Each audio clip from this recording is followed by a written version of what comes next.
Hello，大家好啊！呢度係香港樂齡指南，你哋嘅退休生活小幫手。有興趣嘅話，記得 like 同埋關注返呢個頻道，有好多退休相關嘅資訊會一直分享俾大家嘅。今次嘅指南係由夠唔夠錢去到活得精彩。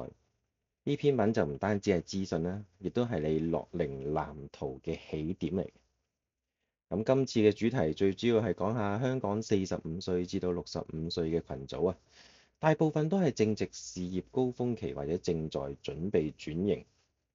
人口普查顯示呢個年齡佔我哋香港人大約25%。預計到2046年，超過1/3嘅香港人會超過65歲。面臨緊嘅究竟會唔會係中年危機？有穩定嘅收入，但係面對住通脹同埋長壽嘅挑戰。由我哋身邊好多人得出嚟嘅睇法，最主要都係擔心錢夠唔夠用，同埋健康點樣維持。如果你睇到呢度，恭喜你啦，你已經領先一步，早啲計劃，早啲安心。退休其實有3大隱形殺手。香港樂齡群組面對住嘅問題唔單止係老咗咁簡單，而係一啲系統性嘅挑戰。等我哋用啲數據去分析一下。最主要第一樣隱形殺手當然係退休金嘅需求啦。錢夠唔夠過啲舒適嘅日子？根據 IFP HK 2024年香港退休開支指數，退休人士每個月平均開支達到14,700港紙，即係較去年都上升咗1000蚊。主要受到通脹同埋生活成本影響啦。分析嚟講，呢啲數字反映翻香港其實高消費嘅環境，包括咗租金啊、醫療啊、娛樂佔咗大部分。如果你60歲退休，預計生存到香港個平均壽命85歲，總需求其實可以達到去450萬左右。但係現實係殘酷喎，MPF 啊，即係強積金，只係覆蓋到30% 左右嘅退休資金。截至到2025年6月，全香港有大約480萬個強積金成員，持有大約1100萬個強積金戶口，總資產達到1.5萬億。問題嚟啦，好多人都忽略咗呢個通脹蠶食。其實數據都顯示咗，有53% 嘅人對於達成呢個財務目標都失去咗信心。第二個隱形殺手就係長壽風險啦，當然。活得耐，條命長，但係錢同健康夠唔夠撐住呢？長壽係福氣嚟嘅，但係根據 Manulife Asia Care Survey 2025顯示，77%嘅香港人呢將健康定義為獨立生活同追求有意義活動。問題係2024年醫院出院率提升咗5.8%，慢性病陸續增加，長期護理嘅開支預計去到2036年呢，其實已經增長比起 OECD 平均高1.1%。分析嚟講啊，呢個風險放大咗醫療費，護理院每個月其實可以達到去2萬蚊以上。根據斯羅德香港2024退休調查指出，65%嘅人呢都好難揀到一啲即係合適嘅強積金入邊嘅內容，導致到回報低迷。呢個都係要正視嘅問題。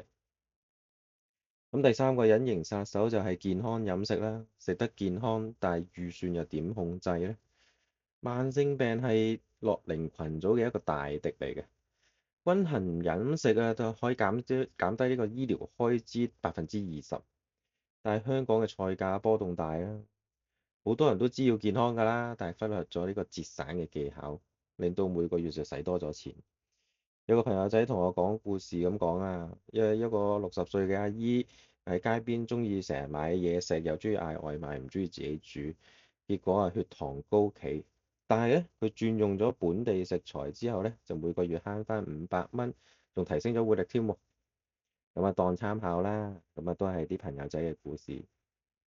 但係唔好擔心住，其實進行翻一啲簡單嘅操作咧，結合埋啲數據咧，可以令到你啲問題轉化成為優勢。最簡單直接第一個可行嘅方案就當然係從啲免費工具落手啦，例如 IFEC 退休計算器或者 EMPF 嘅平台，都可以令你分析到你自己嘅財務狀況。咁啊，第一樣嘢就退休金嘅方案就建議建立一個安全網嘅。第一步就你最簡單計一計數先啦，用公式計算缺口，預計壽命乘返每個月嘅開支減除咗 MPF。建議咧，其實同步去做就係每個月而家開始就做埋一個自願性供款，將收入嘅5%咧就做埋呢個供款嘅。咁同時考慮下一啲股票型嘅基金啦，例如如果你一路見到佢嘅歷史回報都平均有4至6%嘅，可以參考嘅。投資涉及風險啦，慎重考慮。咁啊，最新嘅情況係香港喺2025年嘅5月咧已經廢除咗 MPF 抵消遣散費嘅機制㗎啦。其實你哋而家個 MPF 咧已經更加完整嘅。第二樣嘢就點樣去對抗呢個長壽風險嘅方案呢？預防勝於治療啊！投資低風險嘅基金咧，減少波動，或者考慮一啲延期年金。數據顯示啊，如果自己主動走去管理嘅話咧，其實你整體回報可以提升到15%嘅。例如有個朋友同我講啊，佢自己用 EMPF 嘅追蹤戶口，咁啊佢避開咗一啲重複投資，因為你係 A account 有 B account，咁佢整合咗之後或者一次過睇晒之後咧，就會避開咗一啲重複投資㗎啦，亦都可以減低咗一啲行政費啦。咁其實長壽係好嘅，好似馬拉松咁，唔使衝刺嘅，但係要定期補水咯，即係你要定期檢查一下自己嘅財務狀況。